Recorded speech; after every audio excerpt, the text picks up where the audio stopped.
kami akan menjelaskan mengenai penjadwalan CPU. Di sini penjadwalan CPU itu dilakukan jika suatu proses switch dari status running ke waiting ke ready, sama terminates. Penjadwalan running ke waiting sama terminates itu termasuk yang non-primitive. Kalau penjadwalan yang running ke ready sama waiting ke ready itu yang primitif. Primitif itu maksudnya OS dapat mengambil secara interrupt CPU dari suatu proses setiap saat. Kalau yang non-primitif itu setiap proses secara sukarela atau berkala memberikan CPU ke operating system. Dispatcher itu mengatur dan memberikan kontrol CPU kepada proses yang dipilih oleh short-term scheduler. Contohnya switching context, switching ke user mode, melompat ke lokasi yang lebih tepat dari user program untuk memulai kembali program.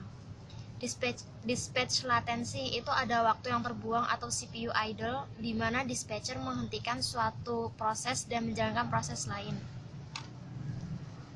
Kriteria penjadwalan. Utilisasi CPU menjadikan CPU terus-menerus sibuk atau menggunakan CPU semaksimal mungkin. Throughput itu memaksimalkan jumlah proses yang selesai dijalankan per satuan waktu. Kalau turnaround time itu meminimalkan waktu selesai eksekusi satu proses sejak di subunit sampai selesai, sejak di submit sampai selesai. Waiting time itu meminimalkan waktu tunggu proses atau jumlah waktu yang dihabiskan menunggu di ready quickly. Response time meminimalkan waktu respons dari sistem terhadap user, bisa interaktif atau time sharing system sehingga interaksi dapat berlangsung dengan cepat. Di sini ada beberapa kriteria penjadwalan CPU yang optimal. Kriteria tersebut adalah memaksimalkan utilisasi CPU atau penggunaan CPU, memaksimalkan throughput, meminimalkan turnaround time, meminimalkan waiting time, sama response time. Algoritma penjadwalan CPU itu ada 6, yaitu first come first serve atau FCFS, shortest job first atau SJF, priority, round robin atau RR, multi-level QW, multi-level feedback QW. Kali ini kita akan masuk ke first come first serve atau FCFS. Algoritmanya adalah proses yang request CPU pertama kali akan mendapatkan jatah CPU. Kemudian, secara sederhananya adalah algoritma maupun struktur data itu menggunakan FIFO QW atau ready QW. FIFO itu termasuk yang primitif. Akan timbul masalah waiting time terlalu lama jika didahului oleh proses yang waktu selesainya lama. Kelemahannya adalah tidak cocok untuk time sharing system. Biasanya FIFO ini digunakan pada OS dengan orientasi batch job.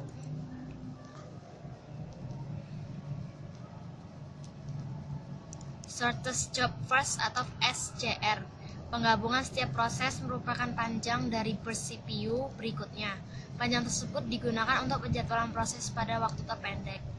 Terdapat dua skema, yaitu non-primitif sama non-primitif. Yang non-primitif itu CPU hanya satu kali diberikan pada suatu proses, maka proses tersebut akan tetap memakai CPU hingga proses tersebut melepaskannya.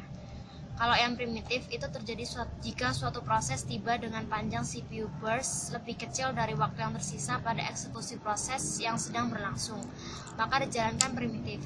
Skema ini dikenal dengan shortest remaining time first atau SRTF.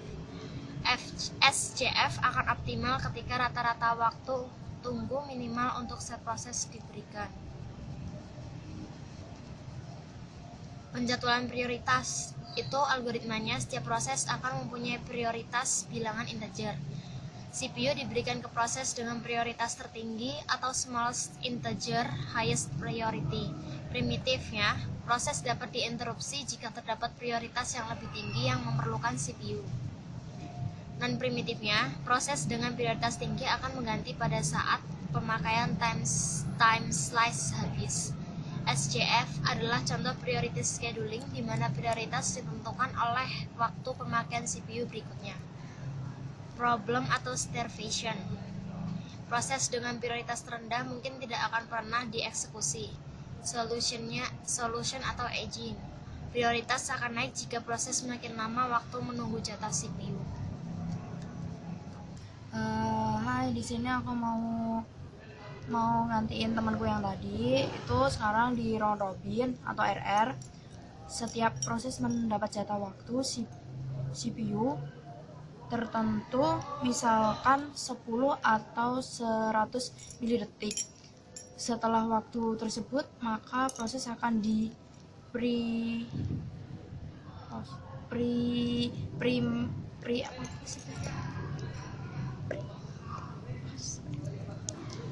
setelah waktu tersebut, maka proses akan primitif dan dipindahkan ke ready quickly, adil dan sederhana.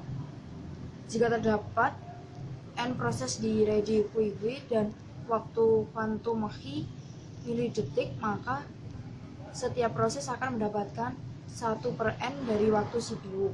Proses tidak akan menunggu lebih dari n-1 time unit performance. Besar vivo, kecil itu harus lebih besar dengan mengacu pada konteks switch. Jika tidak, overhead akan terlalu besar.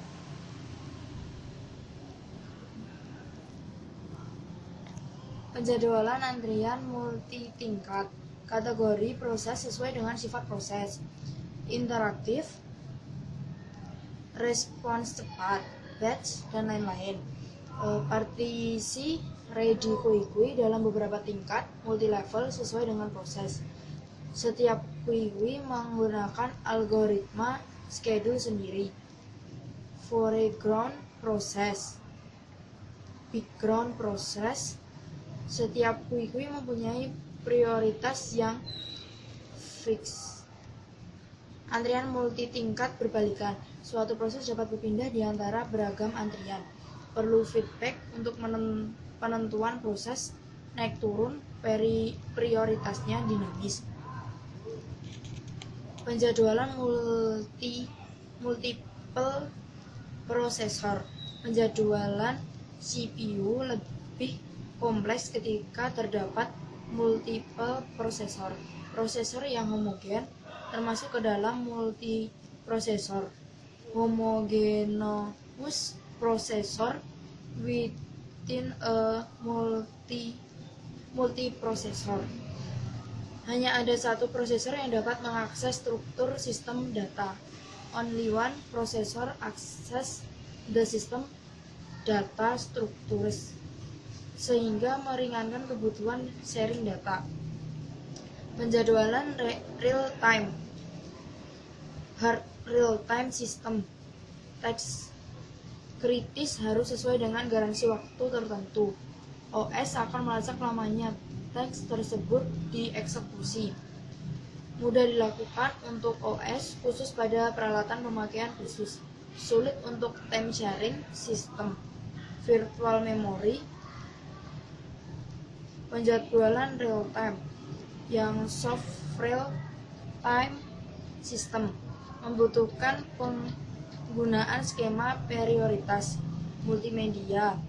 Prioritas tidak menurunkan overtime.